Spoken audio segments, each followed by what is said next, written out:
This time on Distant Shores, we visit the Pacific Northwest, where our Southerly 480 sailboat Distant Shores 3 is received by her new owners. Paul helps them become familiar with the boat while getting an introduction to this beautiful cruising ground. Tides are big in this area, and we take the opportunity to explain them and how to plan for anchoring with the changing depths. We're Cheryl and Paul Shard, hosts of the Distant Shores Sailing Adventure TV series. We've been cruising and living aboard for 32 years, documenting the sailing lifestyle. Join us as we explore the world by boat. Previously on Distant Shores, we were locked down in Panama and decided that with travel restrictions, it was a good time to sell our Southerly 480 sailboat and start building our new dream boat, a rugged, aluminum, custom-designed expedition sailboat. Distant Shores sold quickly, and we put her on a yacht transport ship in Panama to send her to her new owners in Seattle, Washington.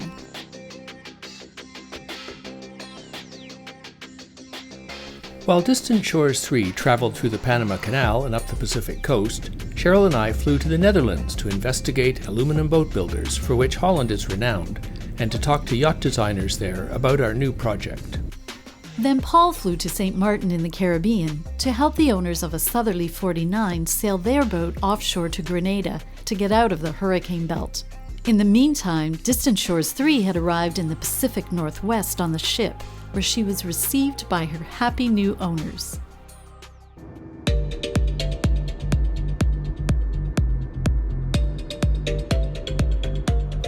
Leaving Grenada, I flew to New York, then next morning on directly to Seattle to help Distant Shores 3's new owners get familiar with their new boat.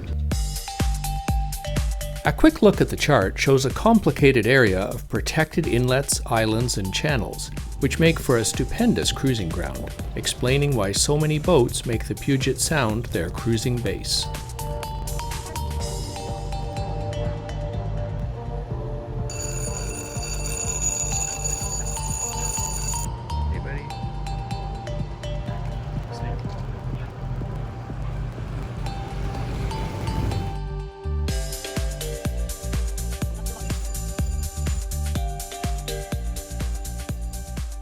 I meet Distant Shores 3 in a large marina north of Seattle, planning a couple of days to tune up the boat's new lithium power system, and then the owners have invited me along on the first 35-mile leg to Port Townsend as they head north on their inaugural cruise. We'll be arriving in the dark, but they know this area well.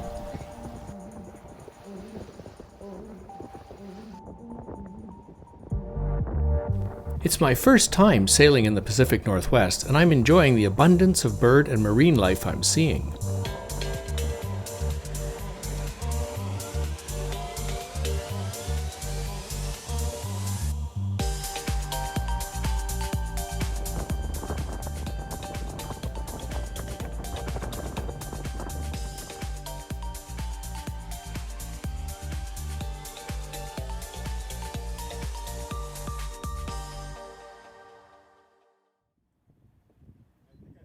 The tidal range in the Seattle area can reach nearly 15 feet.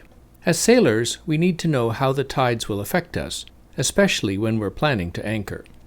If we're at a low tide when we drop the anchor, then the tide raises us up, we may not have enough anchor rode out and we might drag. On the other hand, if we anchor nearer to high tide, there might not be enough water left to float our boat when the tide goes out later.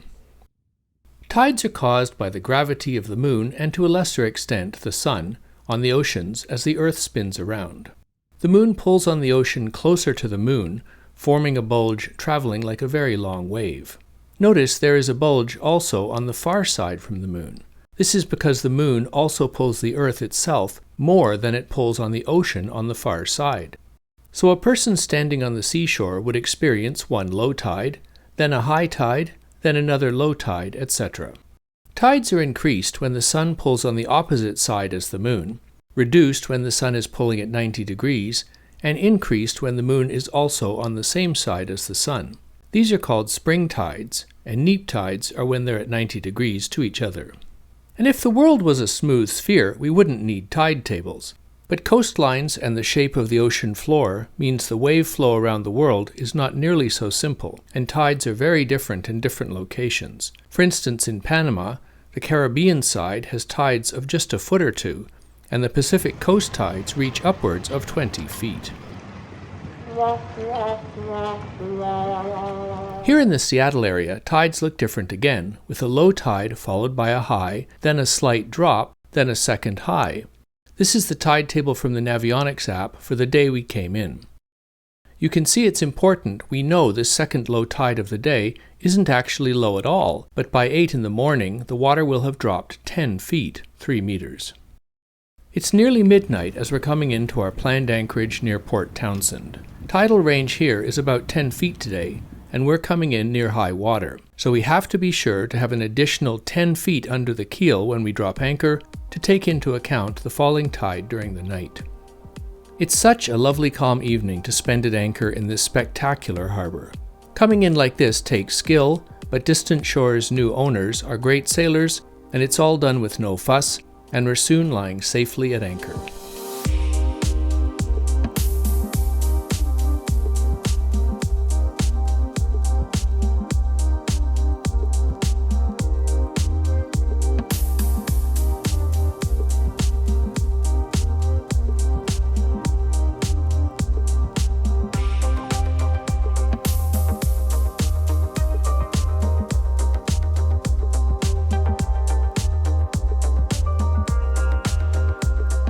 Wow, this is a gorgeous cruising ground. We've never been here before.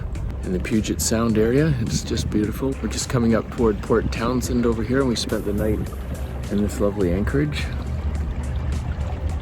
And local knowledge got us in here because that is definitely a tight little entry, as you can see at low tide here.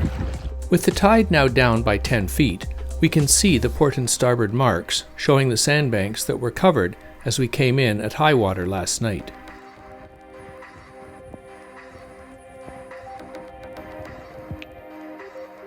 The anchorage right in front of the town has space, so we grab a spot for the day.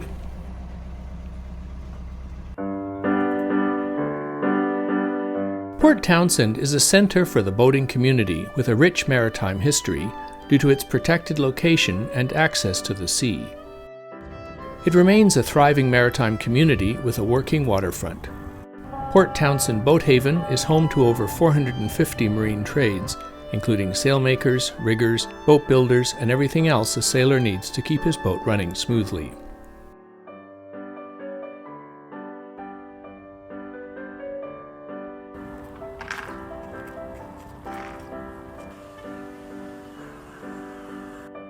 At one time, there were over 1,000 tall ships anchored in Port Townsend Bay, and there is a continued love and respect for traditional wooden boats of all sizes here.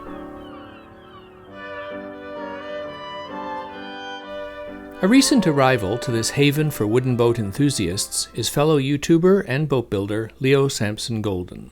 Hi, my name's Leo and I'm a boat builder and a sailor, and with a lot of help from my friends, I'm on a mission to rebuild and restore the 112-year-old classic sailing yacht, Tally-Ho. A few years ago, we interviewed Leo for an episode of the Distant Shores Sailing Adventure TV series about the Antigua Classic Yacht Regatta. It was just after he'd sailed single-handed across the Atlantic Ocean on Lorema, a 25-foot wooden folk boat that he'd rebuilt in Cornwall, England.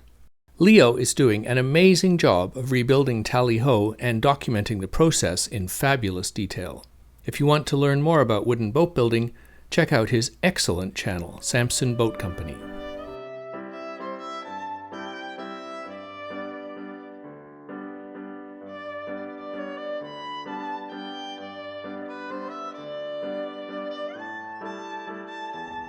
During my short visit here to hand over the boat, I come to understand why sailors love this area of the Pacific Northwest. The natural beauty, quiet channels, numerous anchorages, plus protected open water for comfortable sailing, makes Puget Sound and surrounds an attractive cruising ground. It has been a bittersweet visit saying goodbye to Distant Shores 3, but knowing she is in good hands and is about to have new adventures sets me free to look forward to the build of our next boat in Holland, a custom aluminum Orion 49. Press that subscribe button if you'd like to follow the build of a custom aluminum sailboat. And let us know in the comments below what your dream boat would look like.